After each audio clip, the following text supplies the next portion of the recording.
नमस्कार, स्वागत है साहित्यिक झरोखा चैनल पर। आज हम करेंगे भारतेंदु हरीशचंद्र द्वारा रचित प्रहसन अंधेर नगरी का कथानक। आज हम इसे सार रूप में जानेंगे, तो आइए देखते हैं। देखिए, सबसे पहले अगर हम बात करें कि भारतेंदु हरीशचंद्र द्वारा रचित ये नाटक कब प्रकाशित हुआ, 1881 ईस्वी में इसका प्रकाशन माना जाता है। ये किस शैली में लिखा गया है? इसकी शैली हास्य व्यंग्य है, यानी हंसी मजाक के माध्यम से उस समय की व्यवस्था पर प्रहार करना, कटाक्ष करना, उसका व्यंग्य के माध्यम से चित्रण करना ही इस प्रकार की शैली का मुख्य उद्देश्य होता है। ये प्रहसन प्रकार की रचना है। प्रहसन एक छोटा नाटक हम इसे कह सकते हैं। इसमें कुल अंक कितने हैं? 6 हैं। और इस नाटक की रचना का जो मुख्य आधार है, इस नाटक का जो मुख्य कथानक है, वो बिहार के रजवाड़े की शासन व्यवस्था को लिया गया है। यानी बिहार क्षेत्र के एक रजवाड़े या राजा की शासन व्यवस्था को यहाँ पर मुख्य कथानक के तौर पर लिया गया है। लेखक ने इस नाटक की रचना एक ही रात में कर दी थी। ऐसा माना जाता है कि इस नाटक को एक ही रात में लिखकर भारतेंदु जी ने पूरा कर दिया था। अब जानते हैं कि इस नाटक में मुख्य विषय कौन कौन से उठाए गए हैं या मुख्य समस्याएं कौन कौन सी शामिल की गई हैं। देखिए, एक तो उस समय का जो समाज था वो मूल्यहीनता से ग्रस्त था। अमानवीय व्यवहार सामाजिक व्यवस्था में शामिल हो गया था और जो शासन व्यवस्था प्रणाली थी वो भी अराजकपूर्ण थी या अराजकता से परिपूर्ण थी। तो इन मूल समस्याओं को इन्होंने अपने नाटक के केंद्र में या प्रहसन के केंद्र में शामिल किया गया है। दूसरा क्या है कि न्याय व्यवस्था की विसंगतियों को चित्रित किया गया है। न्याय व्यवस्था क्यों अच्छी नहीं है? क्योंकि ये समय कौन सा है? अंग्रेज़ों का समय काल है। ये देखिए, 1881 की बात कर रहे हैं, तो ये समय काल कौन सा है? अंग्रेज़ों की शासन व्यवस्था का समय काल है। तो ऐसे में भारतीयों के लिए न्याय की कोई उम्मीद यहाँ पर नज़र नहीं आ रही थी। तो उस समय की जो विसंगतिपूर्ण न्याय व्यवस्था है उसका चित्रण किसके माध्यम से किया है? बिहार के रजवाड़े के कथानक के माध्यम से किया है। इसके साथ साथ इस समय जो समाज है वो भी विकृतियों से ग्रस्त था। समाज में अनेक विकृतियां आ गई थी, अनेक कुरीतियां आ गई थी, जिनका चित्रण इन्होंने अपने प्रहसन के माध्यम से किया गया है। समाज कहीं धर्म के नाम पर बटा हुआ है, कहीं जाति के नाम पर बटा हुआ है, यानी समाज को सही तरीके से सही दिशा नहीं मिल पा रही थी, तो उसका चित्रण यहाँ पर किया गया है। इसके साथ साथ जो अंग्रेजी शासन की दुरावस्था है और न्याय का ढोंग है, यानी वो ये ढोंग कर रहे हैं, नाटक कर रहे हैं कि हम न्यायप्रिय हैं, जबकि भारतीयों के प्रति अत्याचार करने में किसी प्रकार का कोर कसर वो नहीं छोड़ रहे हैं। तो उस ढोंग का चित्रण भी यहाँ पर किया गया है। उसके बाद है बाजार की कुरूपता का चित्रण। देखिए, बाजार की व्यवस्था सुचारू रूप से नहीं चल रही है, उसका रूप कुरूप हो चुका है। क्योंकि जब ये नाटक या प्रहसन हम देखेंगे तो यहाँ पर सब कुछ टके सेर मिल रहा है। टके सेर 1 पैसे में, यानी सबकी समान कीमत है। समानता का अगर यहाँ पर सोना ले रहे हैं तो भी वो टके सेर है, अगर हम यहाँ पर सब्जी ले रहे हैं तो वो भी टके सेर है, यानी समान है। किसी की भी कीमत के अनुसार या किसी की मूल्य या कौन कितना मूल्यवान है उसके अनुसार उसकी जो राशि है वो निर्धारित नहीं की गई है। अर्थात बाजार की व्यवस्था सुचारू रूप से नहीं चल रही है। उसके बाद है जन चेतना की जागृति। मूल उद्देश्य यही है कि जनता को जागृत करना। किसके प्रति जागृत करना?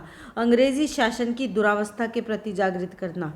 बाजार का जो रूप बिगड़ता चला जा रहा है उसके प्रति जागृत करना। तो यहाँ पर मूल चेतना क्या है? मूल उद्देश्य क्या है? जनता को जागृत करना, जन चेतना की लहर या जन चेतना की मशाल जगाना, इस तरह से हम कह सकते हैं। यही भारतेंदु जी का मूल उद्देश्य है इस नाटक या इस प्रहसन की रचना के पीछे। आइए अब इसके 6 जो इसमें अंक हैं उनके बारे में सार रूप में जानते हैं। देखिए, सबसे पहले प्रहसन के पात्रों की अगर बात करें तो यहाँ पर मुख्य अगर पात्र कह सकते हैं वो महंत है, जो यहाँ पर मुख्य भूमिका में है। उसके 2 शिष्य हैं, गोवर्धन दास और नारायण दास। इसके साथ साथ कबाब वाला है, घासी राम है, नारंगी लाल है, हलवाई है, कुजड़िन है, मुगल पाचक वाला, मछली वाला, जात वाला, बनिया, राजा, मंत्री, माली, 2 नौकर हैं, फरियादी हैं, कल्लू कारीगर, चुनने वाला, भिश्ती, कसाई, गडरिया, कोतवाल और 4 सिपाही हैं। यहाँ पर महंत 2 शिष्यों के साथ इस नगरी में आता है जो कि राजा की नगरी है। अब राजा की नगरी में आने के बाद उनको क्या कुछ देखने को मिलता है वही इस नाटक में, इस प्रहसन में चित्रित किया गया है। तो आइए प्रथम दृश्य देखते हैं। प्रथम दृश्य की अगर बात करें तो यहाँ स्थान कौन सा है? बाहरी प्रांत का स्थान है। जो प्रांत है उसका बाहरी क्षेत्र है।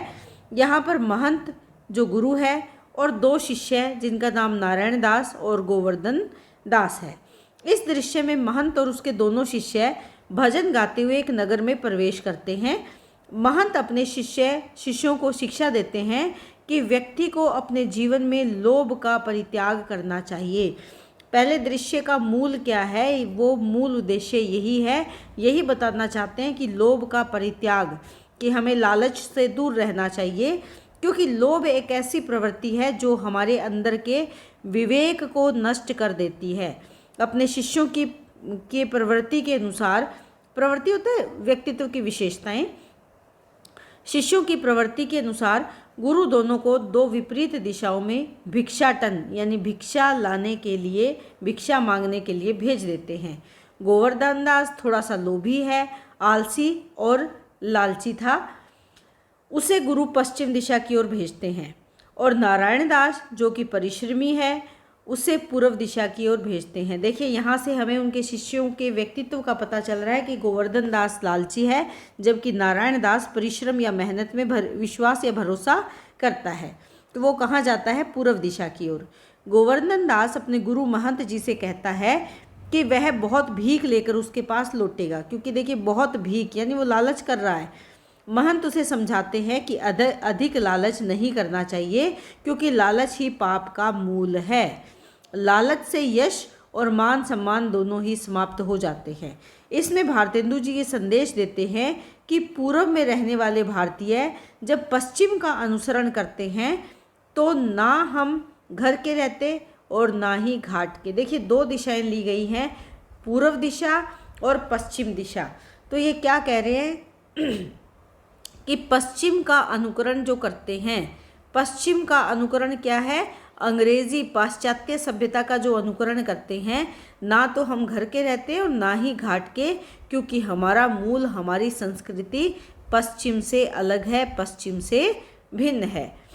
दूसरे दृश्य की अगर बात करें तो स्थान बाजार का है। यहाँ बाजार में कबाब वाला है, घासी राम है, नारंगी वाला है, हलवाई है, कुंजरिन है, चूरन वाला, मछली वाला, बनिया, पाचक बेचने वाला, मुगल हैं, जात वाला यानी ब्राह्मण है। तो यहाँ पर क्या है? दूसरे दृश्य की कथा बाजार से शुरू होती है, जहाँ पर बाजार की चहल पहल के साथ साथ छोटे छोटे विक्रेता अपनी वस्तुओं को आकर्षक बनाकर बेचने का प्रयास कर रहे हैं, लोगों को अपनी तरफ आकर्षित कर रहे हैं। इस दृश्य में कुल 11 पात्र हैं। गोवर्धन दास बहुत खुश है, उसे बहुत ही हैरानी या आश्चर्य होता है कि यहाँ पर हर चीज़ टके सेर मिल रही है, नमकीन भी टके सेर और मिठाइयाँ भी टके सेर। वह पूछता है कि इस नगर का क्या नाम है, यहाँ के राजा कौन है? तो उसे क्या उत्तर मिलता है कि इस नगर का नाम अंधेर नगरी है। और यहाँ के राजा की अगर बात करें तो राजा का नाम क्या है? चौपट राजा है, जहाँ पर मूल्यवान और मूल्यहीन यानी जो कीमती हैं और जिनकी कोई कीमत नहीं, दोनों तरह की वस्तुओं में कोई अंतर नहीं है, दोनों को समान बना दिया गया है। वहाँ का राजा विवेकहीन ही होगा, अर्थात जहाँ किसी वस्तु के मूल्य को ना पहचान कर उसे मूल्यहीन के समान समझा जाएगा, इसका मतलब क्या है कि राजा में किसी प्रकार का विवेक या ज्ञान नहीं है। यहाँ पर मूल्यवान और मूल्यहीन दोनों तरह की वस्तुओं में कोई अंतर नहीं होता, दोनों को समान बना दिया गया हो। यह लाइन्स रिपीट हो रही हैं, थोड़ा ध्यान दें। यहाँ तक कि इस बाज़ार में ब्राह्मण की अपनी जात भी टक्के सेर में बेचनी पड़ती है। बाज़ार का शोरगुल भीड़ का एक तंत्र मात्र नहीं होकर उस समय की प्रशासन व्यवस्था और समाज में फैले हुए भ्रष्टाचार कुव्यवस्था को हमारे सामने रेखांकित करता है। यानी बाज़ार में जो शोर शराबा है भीड़ के द्वारा किए जाने वाला, वो उस समय की प्रशासनिक व्यवस्था और भ्रष्टाचारी व्यवस्था को हमारे सामने लेकर आता है। तीसरे दृश्य की अगर बात करें तो स्थान कौन सा है? जंगल का है। और यहाँ पर दोबारा से महंत अपने शिष्यों से मिलते हैं। दोनों शिष्य तीसरे दृश्य में जंगल में मिलते हैं। यहाँ पर नारायण दास राम भजो का जाप कर रहा है। गोवर्धन दास सपने में भी अंधेर नगरी को याद करता है, क्योंकि वहाँ हर चीज़ टके सेर मिलने से वह बहुत खुश है। महंत शहर में गुणी और अवगुणी एक ही भाव में मिलने की खबर सुनकर सचेत हो जाते हैं। जब उनके शिष्य उन्हें ये बात करते हैं तो सचेत हो जाते हैं। वे अपने शिष्यों को तुरंत ही समझाते हुए शहर को छोड़ने के लिए कहते हैं कि ये शहर ठीक नहीं है, तुम्हें तुरंत यहाँ से निकल जाना चाहिए। नारायण दास अपने गुरु की बात मान लेता है और गोवर्धन दास सस्ते और स्वादिष्ट भोजन के लालच में वहीं पर रहने का फैसला करता है। ये कहकर महंत वहाँ से चले जाते हैं। जाते जाते महंत उसे कहते हैं कि यदि कभी कोई कठिनाई आए तो वह उन्हें याद करे ताकि उसकी मदद कर सके। यानी जब भी मुश्किल पड़े तो अपने गुरु को या मुझे याद करना ताकि मैं तुम्हारी सहायता कर सकूं। ऐसा कौन कहता है? महंत कहते हैं। और किससे कहते हैं? गोवर्धन दास से, क्योंकि वो लालची है, वो यहाँ से नहीं जाना चाहता। उसके बाद चौथा दृश्य आता है। जगह कौन सी है? राजसभा है। पहला सेवक, मंत्री, राजा, नौकर, कल्लू बनिया, फरियादी, कारीगर, चुने वाला, भिश्ती, गडेरिया और कोतवाल तथा कसाई यहाँ पर मुख्य भूमिका में या मुख्य पात्र के तौर पर हैं। चौथे दृश्य के अंधेर नगरी में चौपट राजा के दरबार और न्याय का चित्रण है। राजसभा में राजा, मंत्री, नौकर आदि सभी अपने अपने स्थान पर विराजमान हैं। राजा मूर्ख है, वह सेवक को अकारण सजा देना चाहता है। मंत्री उसकी जी हजूरी करने वाला है। दरबार में उपस्थित सभी लोग मूर्ख हैं, लेकिन राजा तो सबसे ज़्यादा मूर्ख है। वह अविवेकी है, बुद्धिहीन है, डरपोक है। उसी समय दरबार में आकर एक व्यक्ति शिकायत लेकर उपस्थित होता है, तो वो क्या कहता है कि कल्लू बनिए की दीवार गिर जाने से उसकी बकरी नीचे दबकर मर गई है, इसीलिए उसे न्याय और अपराधी को दंड मिलना चाहिए। ऐसा कौन कह रहा है? गडरिया कह रहा है, जिसकी की बकरियां मर गई है।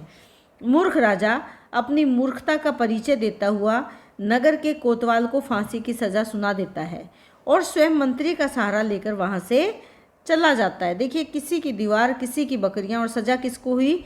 कोतवाल को। यहाँ से वो चला जाता है। उसके बाद पांचवा दृश्य है। पांचवा दृश्य में स्थान कौन सा है? अरण्य, जंगल का स्थान है। वहाँ गोवर्धन दास है और 4 प्यादे हैं। पांचवें दृश्य में गोवर्धन दास टके से मिठाई खा कर बहुत मोटा हो गया है। वह आनंद से अपना जीवन व्यतीत करता हुआ अपने आप में मस्त है। वहाँ के लोग विवेक शून्य हैं, वो बुद्धि से रहित है। पापी और पुण्यात्मा में कोई अंतर वो नहीं समझते। मूर्ख राजा के प्रति लोगों में अंधभक्ति है। वे जो कुछ कहता है सब ठीक माना जाता है।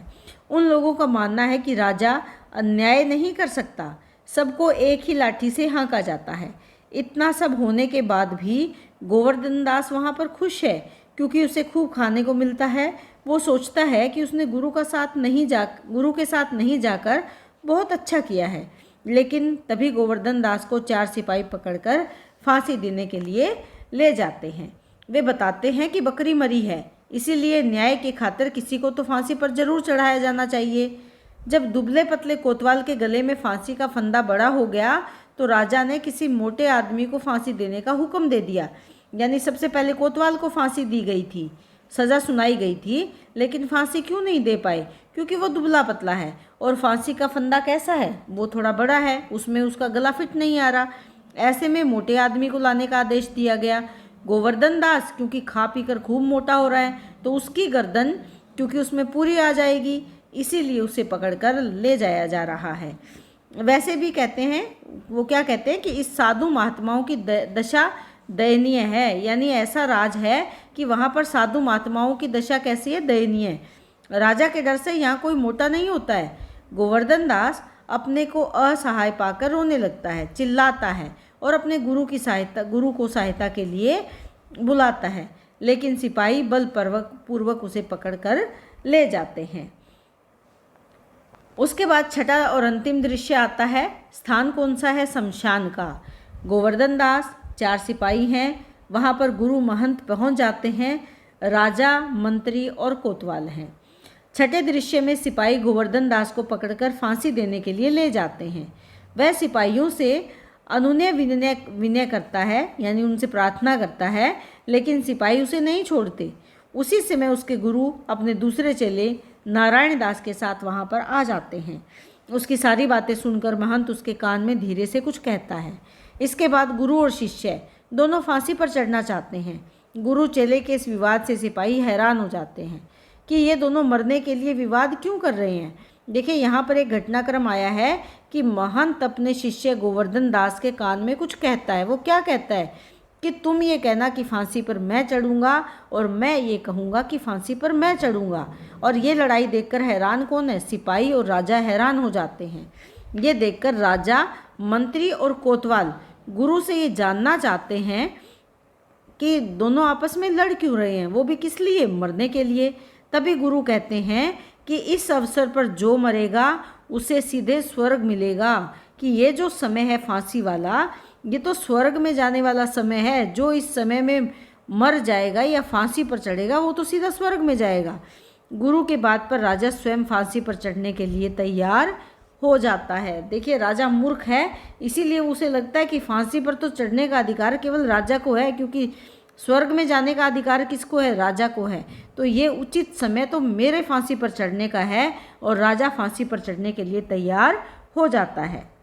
और इसी के साथ ये प्रहसन समाप्त हो जाता है। अब राजा की मूर्खता क्या है कि वो स्वयं फांसी पर चढ़ने के लिए तैयार है। गुरु का महत्व कैसे दिखाया गया है कि गुरु अपने शिष्य को फांसी के फंदे से भी खींच लाता है।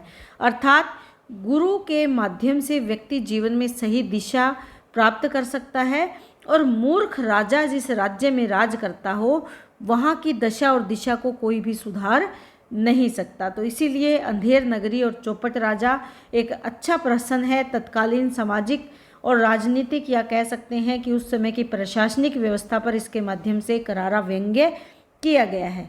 हास्य व्यंग्य के माध्यम से तत्कालीन परिस्थितियों को दर्शाने का भारतेंदु हरीशचंद्र के द्वारा एक सफल प्रयास इसे माना जा सकता है। तो उम्मीद करती हूँ कि बहुत अच्छे से आपको ये समझ में आया होगा। बहुत बहुत धन्यवाद। इसी तरह चैनल से जुड़े रहें। इसके बारे में कोई और प्रश्न अगर आप जानना चाहते हैं तो कमेंट बॉक्स में कमेंट करके ज़रूर बताएं।